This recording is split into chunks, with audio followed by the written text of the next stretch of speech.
The justices rejected this petition of the New York healthcare workers who did not want to take the vaccine for any number of reasons why they didn't want to take the vaccine. The court, as I understand it, came down and said, nope, sorry, the mandate stands. Now, Senator, you know, I don't know anything about the law. I know a tiny little bit about the Constitution. What is the deal with the court? Justice Gorsuch wrote a 14-page dissent, which I commend to you. I've read the whole thing. It's worth reading. It is exceptionally well done. It details what happened, which is that New York State has a vaccine mandate for healthcare workers. And it actually talks about how under Governor Andrew Cuomo, it was fine. When Cuomo rolled out the mandate, he said he was going to allow an exception for religious objections. And so that was Cuomo's rule, which was fine. It protected religious liberty, protected rights of conscience. And then, you know, Cuomo kind of got himself in trouble, and you know, he's now with his younger brother in the ranks of the unemployed, and then his successor, Kathy Hochul, I'm not sure how you pronounce her name. Something like that. Hochul. Anyway, she came in. Look, she was lieutenant governor. Nobody knew anything about her other than she was Cuomo's number 2. Suddenly, she's governor. And this woman was a zealot. And so she changed the policy to eliminate the exception for religious liberty. And, you know, Justice Gorsuch writes about that and explains that she explained why. And in her press conferences, she said, quote, "We left off the religious exception in our regulations intentionally." So it had been there in the original version, then they carved out religious exceptions. And she asked why. The governor answered that there is, quote, "no sanctioned religious exemption from any organized religion." And she goes on to say, quote, "Everybody from the Pope on down is encouraging people to get vaccinated."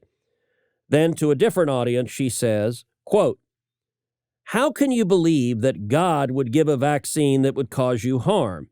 That is not truth. Those are just lies that are out there on social media." And then even further, she specified, quote, "All of you, yes, I know you're vaccinated. You're the smart ones.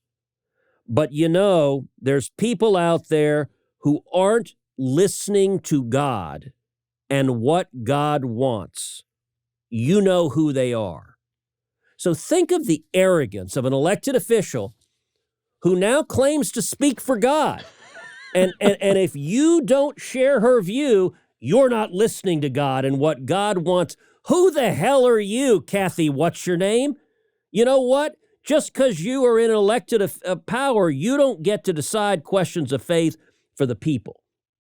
And so she carved it out. By the way, there are exceptions for health issues. So if you have a doctor who says for some reason the vaccine is a health risk for you, there's an exception for that. There's also an exception for people that were given the placebos in tests of the vaccine.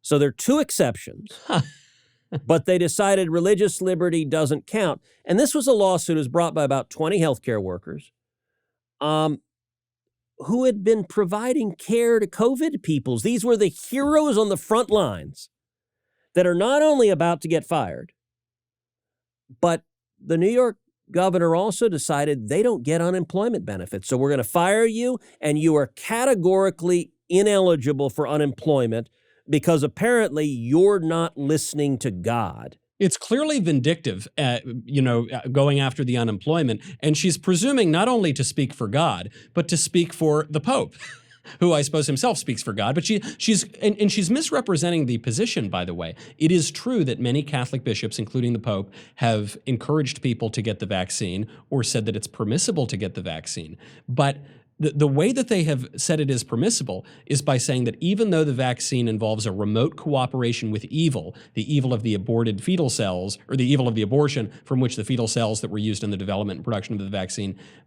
came, The church is not compelling anybody to do that. The church can't. The position of the church is that it cannot force you to cooperate with evil, no matter how remote. So this glib governor of New York is presuming not only to speak for God, which is outrageous enough, but to speak for other people who have their own religious views and to misrepresent those views. It is so arrogant, but it is also so ignorant, and I suppose new in American jurisprudence. Well, and the fact that she says there are no organized religions, big formal organized religion, religious liberty is not, you don't have to have a big organized religion to sign off on it. The Constitution protects your faith, and it can be challenged on whether it's sincere, but if there's no dispute with these plaintiffs that their faith is sincere, right, that they're acting according to their faith, and the Constitution protects it whether you're in a religion of 1 billion people or a religion of just a handful. There are protections of religious liberty. And I got to say, it was disappointing. So you had 3 justices, Thomas, Alito, and Gorsuch, who would have stayed the mandate. In other words, said you can't fire these healthcare workers until the court decides whether to grant certiorari, whether to hear the case. Yeah. But the other supposed conservatives, John Roberts and Brett Kavanaugh and Amy Coney Barrett, all voted no. If one of them had voted yes, they could have granted cert. If 2 of them had voted yes, they could have stayed the order. All 3 of them voted no.